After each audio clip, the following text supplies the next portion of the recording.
What's going on, YouTube? This is The Last Musketeer, and welcome to the finale of the Arknights free-to-play Is It Worth It series. So I gotta say, first and foremost, this journey has been absolutely incredible, and for those of you that have watched my other videos, you already know I absolutely love this game. I've spent a lot of time on it throughout the series, probably more than I've done with any other series. A, because it's got a ton of content. There's a ton of things to do, but B, just because it is that fun. And I apologize if you're hearing extra noise. My cat is all over my mic right now. I can't get her to get down. Hold on 1 second. But anyway, guys, this is some gameplay just from the later stages of the event content that has just expired recently. And I try to include as much of the clearing as I can with some of these things. This one being one of the harder ones. The harder stages where everything has greater stats. And so what I did was mainly took the stun and freeze parts of the event cart and used it to try to make like an endless run of freeze, so nothing could move there. And I just have Thorns and Gavial doing a lot of damage, and then I have everybody else doing a little bit of supporting. The bottom row was mainly for if anything was able to sneak by at a certain point, just to make sure that I didn't run into a bad situation and end up leaking anything. But while I'm talking about everything, this is going to be a progress slash final thoughts video. So you're going to have some key moments littered within where I'm going to talk about certain things and then also show my progress. So it's going to be maybe all over the place in some places, but I'll try to keep it as compact as possible. But we finished this one here. This one was a fun one to actually figure out because it took me a moment to get the right setup that I needed. I borrowed someone's support Thorns. I do have a Thorns myself. He's not E2, so it was not that viable for him to be in that spot there. But going to the recruitment tab, this is something I like to show off because I don't show it off very often, but I did get a crowd control tag, which guarantees a 5-star hero. So the recruitment tab is great for getting new operators and new chances to get things, and also build up the commendations and stuff you can spend on the store to obtain more units. So a very good way of allowing people to try to pull specific types of heroes and really work around things. But going into the skin store, this is something I was very excited about and very happy to show off in this, because my favorite operator, Swire, is finally getting the love she deserves by getting her first skin. So she's going to be the first one that I actually purchased that was wearable. Now I do have the Texas skin, but I do not have her yet. I'm almost done with the milestone rewards for her. So then I'll have 2 of them, but Swire being the first one that I'm actually able to use is very deserving, and I'm happy to start some Swire nights pretty soon here. I've got some things that I need to work out, and also someone watching, if you're on my friends list, if you would be so kind as to switch in Ak for one of these so I can try to give her an insane speed and damage boost, that would be great. I'll have to see if I can find a way to survive through that, but that would be wonderful if you guys would do that. But I'm doing some clears of some stages on Obsidian Festival. There's a lot of side events, past events that I did during this.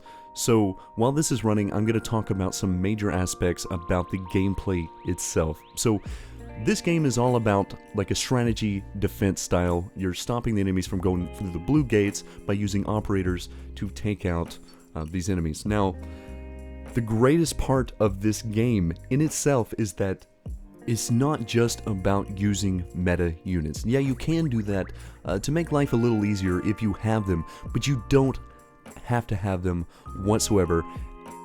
Basically, any map in this game, I have seen that people are able to clear it with 3-star operators, which is your average recruitment operator. You're going to get them so often that you're basically going to have them all maxed out on potential pretty early on. They are very easy to get. You get them all the time in the recruitment tab, as well as from summons. So basically, if you have just your average units that basically everyone has, you can clear this content. Now, it may be a little harder, you may have to think a little more, but there are plenty of guides out there to teach you what to do. For the sake of my playthrough, I don't use guides or walkthroughs, so I wanted to keep it as raw experience as I could. So all the clears that you see me do are things that I've done through my own fruition, through my own planning.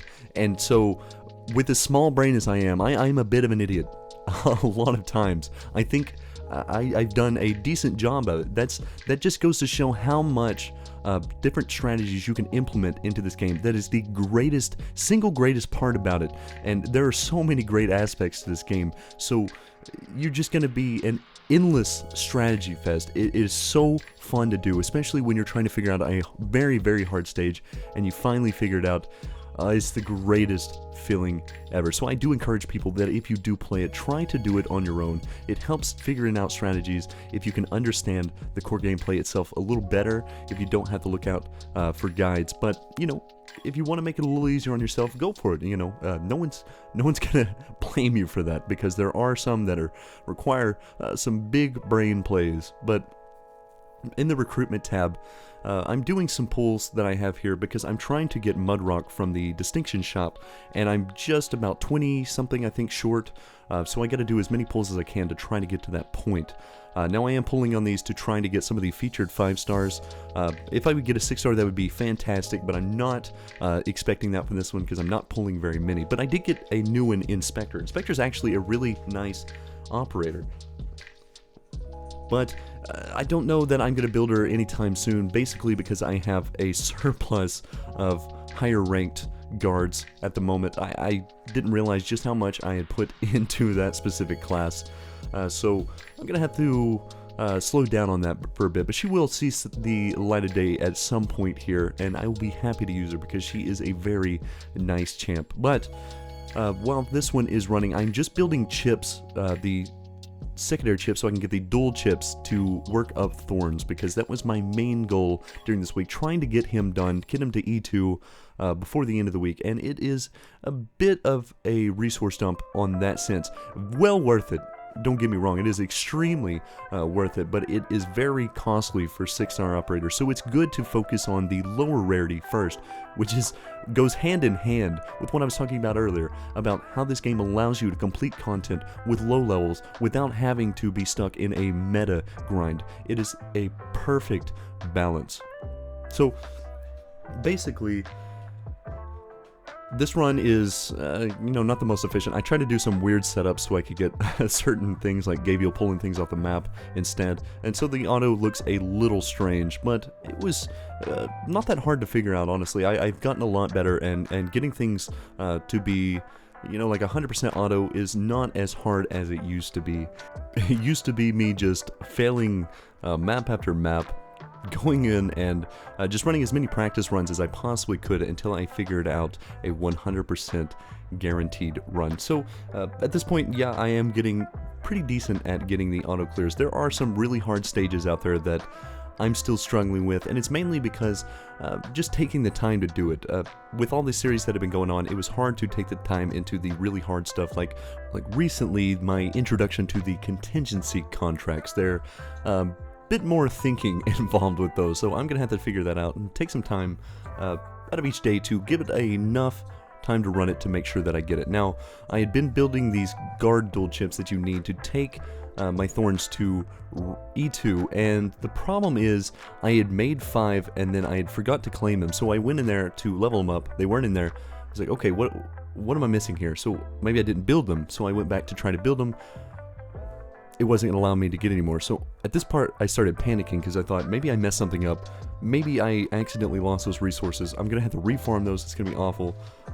No, I just didn't claim them. I was in the wrong tab. I wasn't paying attention to where I was at. So we did get them done, and I'm happy to introduce my first E2 6-star. We are in 5 weeks in, which really isn't that bad because I've been focusing and spreading resources more. You could get one a lot earlier if you focus a little more on lesson, but I had a lot of different operators that I wanted to try. Now, Thorns is a very, very strong unit, and for the sake of this, the rest of this video for the finale, later on I'm going to show more of his gameplay just because he is very strong, and I wanted to show him off, but I probably won't use him in every map just because he is a bit cheesy at times. He's very strong, but he has rank 2 skills. I went to level him up, don't have sugar substitute, so unfortunately I'm gonna have to leave you on that one. No, I couldn't possibly end it there. I have to show him off. So we're going to get him to 7, and then I'm going to take him into actually Chapter 5, Stage 7, because this is one that I left off on in the last video series, on part 5. So, did a little workaround, trying to figure it out, and figure out the way I want to do it. And so, instead of Lapland on the bottom lane like I did before, I'm going to have Thorns. Now, another thing that I did is I put Cantabile on the bottom, on the opposite lane of Courier, because I think she does a lot of damage, and she actually gets my DP up very quickly, so I'm able to get Beagle down here.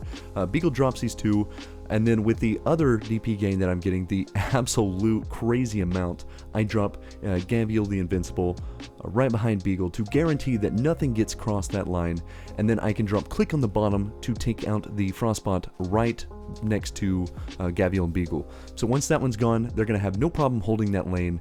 And then I'm also dropping Thorns right above Click, facing the right side Frost Drone to take that one out. And with his art damage over time, it's going to be really nice because they do have very heavy defense, which is why it's important that you use a caster on these guys. Steward is the one that I'm going to have do the top one, but the only way to get his reach is putting it right next to him, so it's going to take a little bit to take that one out. But other than that, we have no problem holding anything. Now, I should have taken Courier and Cantabile out a little quicker than this, because they Cantabile goes down, I don't get the refunded DP, though at this point I don't think it necessarily really matters that much.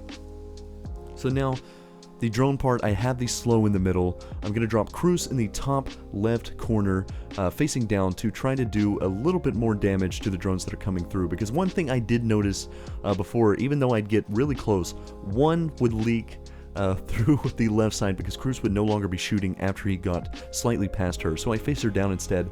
Figured that might be the better option. Now Cantabile is fast redeploy, which is one of the reasons she's so good. So I throw her behind Thorns and get a little bit of extra damage if he needs the help, which he doesn't actually need the help at this point. Between him and Click, it's a lot of damage. So she's kind of just there for no reason at this point, but, you know, we always have that option in case we need. So I go ahead and pull her out and put Lapland on the top for that little bit of extra damage, and this I'm just going to wait out basically the rest of the time. I can activate skills as I need them, but it's not really that necessary at this point. We are doing quite a bit of damage, and we're taking control of this map. And so finally getting past this one was a good feeling. I can actually start on some of the later ones and get those out of the way. But anyway, guys, I'm going to go ahead and end this part of the video here with this accomplishment, and I'll see you in the next part. Peace.